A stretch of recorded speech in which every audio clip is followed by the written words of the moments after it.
yours and you're looking ready to set it on fire. Come on and cha-cha-cha with me, and I'ma cha-cha-cha with you tonight. I like it like that. She working that back. I don't know how to act.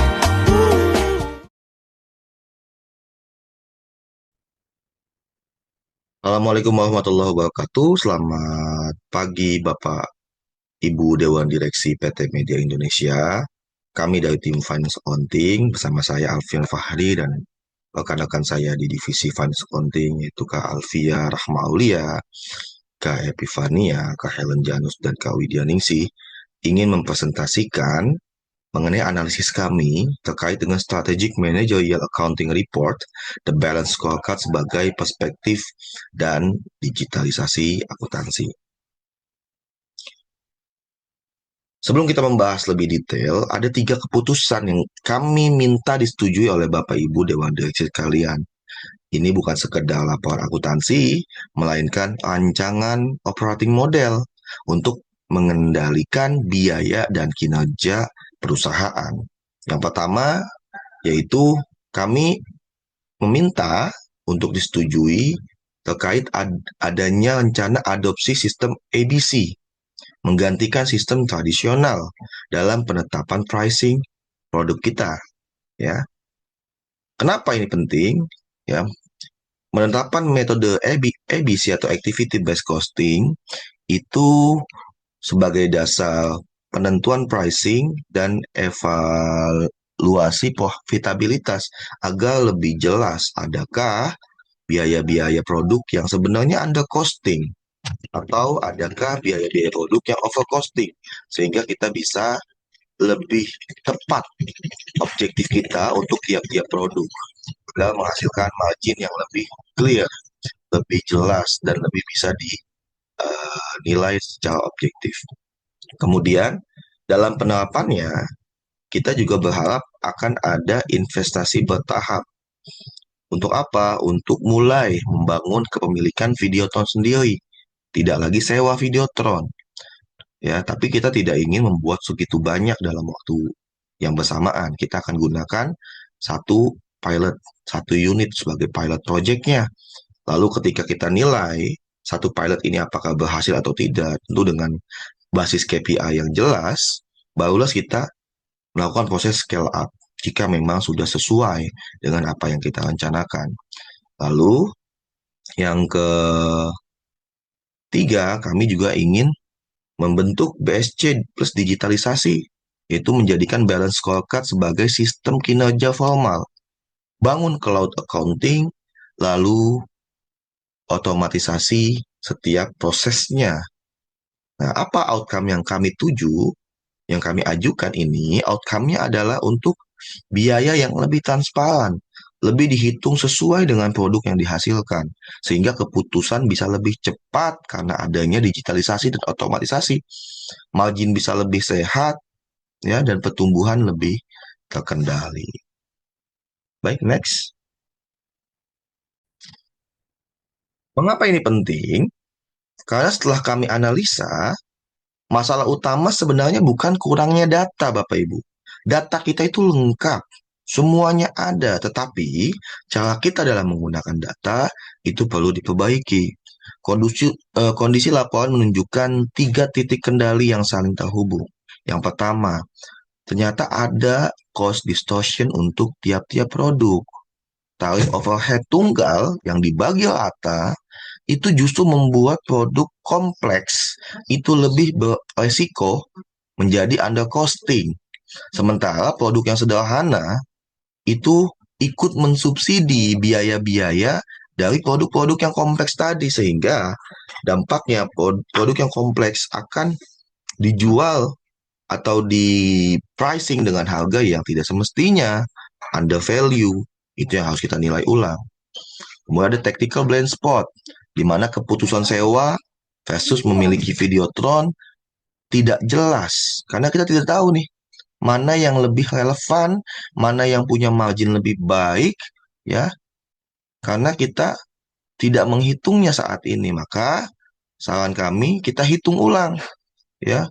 Kita hitung biaya relevannya dengan biaya lingkungannya, bukan sekedar full cost semata. Kita harus hitung ulang. Kemudian kita juga bisa fokus pada performance gap, ya, karena kita selama ini belum memiliki kerangka yang menghubungkan antara biaya, pelanggan, proses, SDM, dan teknologi ke KPI direksi. Nah, dengan diagnosis tersebut, kita perlu satu rantai kendali, ya, baik itu secara costing, decision, performance, dan digital data. Maka solusinya adalah otomatisasi, ya, dengan sistem yang jelas. Nah, itu adalah analisis masalah yang kami lakukan.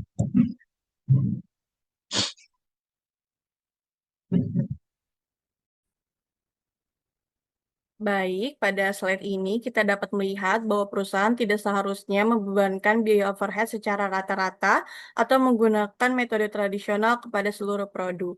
Dalam metode tradisional, biaya overhead biasanya dibebankan menggunakan satu dasar tertentu, sehingga ada kemungkinan produk yang sebenarnya banyak menggunakan aktivitas justru mendapatkan biaya terlalu rendah.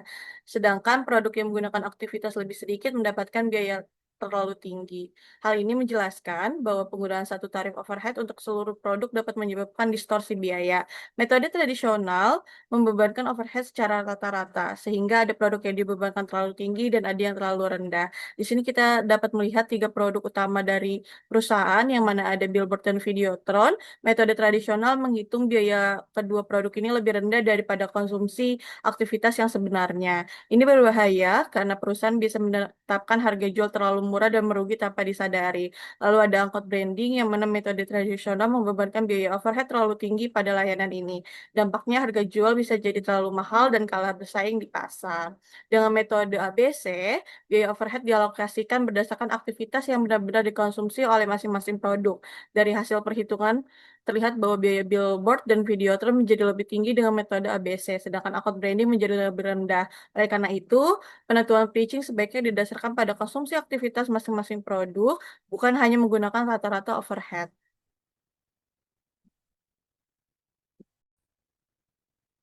Baik, pada slide ini menunjukkan bahwa metode tradisional menyebabkan terjadinya subsidi silang antar produk, yang mana terdapat overcosting pada produk angkot branding, yang mana biaya overhead terlalu tinggi dari yang sebenarnya ia konsumsi. Hal ini membuat harga angkot terlihat mahal di pasar, padahal biaya aslinya lebih rendah. Lalu ada undercosting pada produk Videotron dan Billboard, yang mana kedua produk ini dicatat memiliki biaya lebih rendah dari konsumsi sumber daya yang sebenarnya. Perusahaan beresiko menjual rugi atau mendapat profit margin yang jauh lebih kecil dari perkiraan. 100% lini produk terdampak karena seluruh produk perusahaan mengalami distorsi perhitungan harga pokok produksi, angkot secara tidak sengaja menyelamatkan atau menutupi kerugian Videotron dan Billboard. Yang mana di sini perusahaan tidak boleh menaikkan harga jual secara seragam atau serentak ke semua produk. Data ABC ini harus digunakan untuk repricing, yang mana menyesuaikan harga jual masing-masing produk sesuai dengan biaya real, lalu ada evaluasi margin dan produk prioritas produk, menilai ulang pada produk yang benar-benar menguntungkan, dan pengendalian overhead, yang mana mengontrol aktivitas-aktivitas yang boros pada biaya Videotron dan Billboard. Jadi intinya adalah ABC bukan hanya menghitung biaya dengan lebih akurat, tetapi membantu perusahaan mengetahui produk mana yang sebenarnya menguntungkan dan mana yang selama ini terlihat menguntungkan karena mendapat subsidi biaya dari produk lain. Baik, selanjutnya kita bahas hal penting dalam setiap penanaman modal di perusahaan kita. Setiap keputusan investasi pasti wajib dikendalikan dengan batas aman atau margin of safety. Seringkali upaya penghematan yang terlalu ketat justru mempersempit ruang gerak. Namun hal itu tidak boleh sampai membuat kita kehilangan kendali penuh atas keputusan yang diambil. Berikut ada 3 aspek yang perlu kita pahami, yaitu yang pertama aspek keuangan. Dari sisi keuangan, kami merencanakan nilai investasi sebesar 2,7 miliar dengan target waktu pengembalian modal maksimal 12 bulan. Hal yang paling penting yaitu tingkat sensitivitas terhadap perubahan volume penjualan maupun kenaikan biaya operasional yang harus selalu diperhitungkan dan dipantau secara ketat. Yang kedua, aspek lingkungan dan kepatuhan. Selain angka keuangan, kami juga memperhatikan aspek lingkungan hidup, mulai dari penggunaan energi, pengelolaan limbah, hingga risiko denda pelanggaran peraturan yang bisa beralih menjadi beban kerugian perusahaan jika diabaikan. Yang ketiga yaitu aspek pelaksanaan. Dalam pelaksanaannya, kami tidak langsung berskala besar, dimulai dengan menjalankan satu unit percontohan atau pilot terlebih dahulu, kemudian keputusan untuk melanjutkan atau menunda akan didasarkan pada pencapaian indikator kinerja utama yang nyata, bukan hanya sekedar perkiraan semata. Baik, ada satu prinsip yang kami pegang teguh, yaitu investasi yang bertahan sukses adalah yang mampu memecahkan satu risiko besar yang menakutkan menjadi serangkaian keputusan kecil-kecil yang terukur, terkontrol, dan mudah diperbaiki jika perlu. Setelah rencana investasi terukur, bagaimana cara menjaga agar kinerja perusahaan tetap terarah dan seimbang? Ya, kami menggunakan balance scorecard. Bukan hanya sekedar menghitung biaya saja, melainkan dijadikan alat pengendali kinerja bagi seluruh jajaran pimpinan dan bagi perusahaan.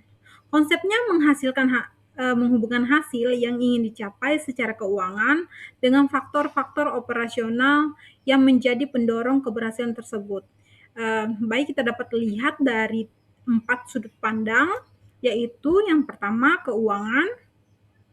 Dari sudut pandang keuangan, sasaran kami yaitu meningkatkan rasio kontribusi laba dari 34,8% menjadi 38%,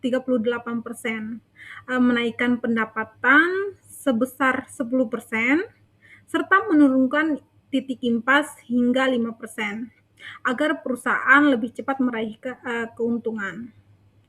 Yang kedua, dari sisi pelanggan, kami berusaha mempertahankan pelanggan setia minimal 85%, meningkatkan kepuasan mencapai nilai rata-rata minimal dari 4,2 dari skala 5, serta berhasil menambahkan jumlah pelanggan baru hingga 20%.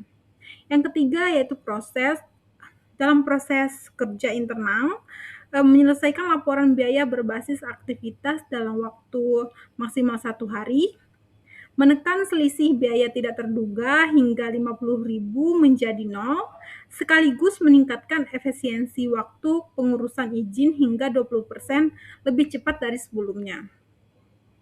Yang terakhir, pengembangan atau sumber daya manusia. Setiap karyawan mengikuti pelatihan minimal 40 jam per tahun, mencapai tingkat kesiapan penggunaan sistem awan minimal 90%, serta agar sekitar 70% keputusan operasional sudah dapat diambil dengan dukungan data yang terlihat jelas melalui papan kendali kinerja digital. Baik, sekedar untuk diingatkan, balance scorecard ini bukan sekedar lembar tambahan laporan yang menumpuk. Lebih dari itu, ia adalah perjanjian kerja yang jelas. Apa yang akan diukur, siapa yang bertanggung jawab, berapa angka targetnya, dan kapan harus segera diperbaiki jika hasilnya belum tercapai. Selanjutnya kita akan membicarakan tentang bangun rantai sebab akibat yang bisa dilihat direksi setiap bulannya. Yang pertama ada learning and grow, itu adalah eskalator utama berupa peningkatan kapabilitas sumber daya manusia, budaya kerja, dan infrastruktur teknologi. Dampaknya itu secara langsung dirasakan oleh karyawan yang terampil dan didukung sistem yang mampu menjalankan proses kerja harian secara presisi dan efisien. Yang kedua ada internal process. Internal process itu adalah tentang efisiensi, kecepatan, dan kualitas dalam operasional inti serta pembuatan produk dan layanan. Dampaknya sendiri akan dirasakan oleh operasional yang optimal, menghasilkan produk yang berkualitas tinggi, waktu cepat pengiriman, dan layanan minim kendala. Yang ketiga adalah customer. Customer akan merasakan tingkat kepuasan, retensi, akuisisi, dan preferensi nilai pelanggan terhadap produk dan layanan. Dampaknya yang pelanggan rasakan adalah kepuasan, akan melakukan pembelian ulang, memperluas pangsa pasar, dan meningkatkan kesetiaan pada merek. Yang terakhir adalah finansial. Muara akhir kinerja bisnis yang diukur melalui pertumbuhan pendapatan, efisien, biaya, margin, laba, dan ROI. Slide selanjutnya kita akan bicarakan tentang digitalisasi bukan proyek IT. Yang pertama ada cloud accounting, sistem akuntansi berbasis komputasi awan yang menyediakan akses data keuangan secara real time, aman, dan terintegrasi dari mana saja. Perannya untuk menghilangkan batasan lokasi dan waktu sehingga direksi memiliki single secure of truth data keuangan kapanpun dibutuhkan. Yang kedua adalah big data, pengelolaan volume data yang besar dan bervariasi untuk menemukan tren dan pola tersembunyi. Perannya memperluas cakupan analisis dari sekadar data transaksi historis ke analisis perilaku pasar, operasional, dan juga tren eksternal. Yang ketiga ada RPA atau Robotic Process Automation, otomisasi tugas-tugas rutin, berulang dan berbasis aturan, seperti rekonsiliasi data dan memproses faktur dan entry laporan. Perannya adalah untuk meminimalisasikan human error, mempercepat sirkulasi pelaporan bulanan, dan membebaskan waktu tim akuntansi untuk fokus pada analisis strategis. Yang terakhir adalah AI atau Artificial Intelligence. Perannya untuk menerapkan algoritma kecerdasan buatan dan machine learning untuk melakukan pemodelan prediktif, deteksi anomali atau kecurangan, dan juga rekomendasi keputusan. Perannya AI ini sendiri adalah mengubah peran manajemen account dari sekedar mencatat sejarah atau pencatatan pasca kejadian menjadi penasehat strategis yang mampu memprediksi resiko dan peluang masa depan. Baik, setelah membahas berbagai perspektif balance scorecard serta bagaimana digitalisasi akuntansi dapat mendukung proses pengambilan keputusan, selanjutnya kita masuk ke bagian roadmap implementasinya. Pada slide ini dapat dilihat bahwa implementasi tidak dilakukan secara langsung dengan menggunakan teknologi yang paling mahal, tetapi dimulai dari membangun fondasi yang kuat terlebih dahulu. Untuk 0-30 hari, fokus utama adalah governance. Pada tahap ini, perusahaan perlu menerapkan atau menetapkan ownership ABC atau activity based costing, melakukan validasi terhadap cost driver, serta menentukan baseline KPI. Jadi, sebelum menggunakan teknologi yang lebih kompleks, perusahaan harus memastikan terlebih dahulu bahwa data, ukuran kinerja, dan dasar perhitungannya sudah benar. Kemudian, pada 31-90 hari masuk ke tahap pilot. Perusahaan mulai melakukan pilot accounting dan membuat dashboard balance scorecard. Salah satu unit Videotron juga dapat dijadikan sebagai unit percontohan. Tujuannya adalah menguji apakah sistem dan indikator yang telah ditentukan benar-benar dapat memberikan informasi yang berguna bagi manajemen.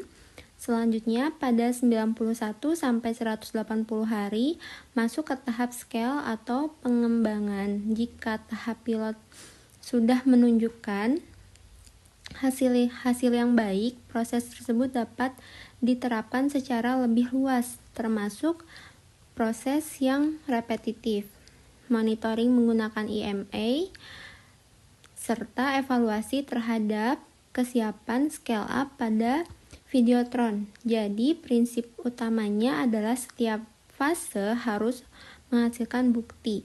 Bukti tersebut dapat berupa meningkatnya akurasi biaya, efisiensi proses, maupun meningkatnya kualitas keputusan manajemen. Dengan pendekatan seperti ini, digitalisasi tidak hanya menjadi investasi teknologi, tetapi benar-benar menjadi alat untuk meningkatnya kinerja perusahaan. Sebagai kesimpulan, balance scorecard memberikan kerangka bagi perusahaan untuk melihat kinerja secara lebih menyeluruh, tidak hanya dari sisi keuangan, tetapi juga perspektif pelanggan, proses bisnis internal, serta pembelajaran dan pertumbuhan.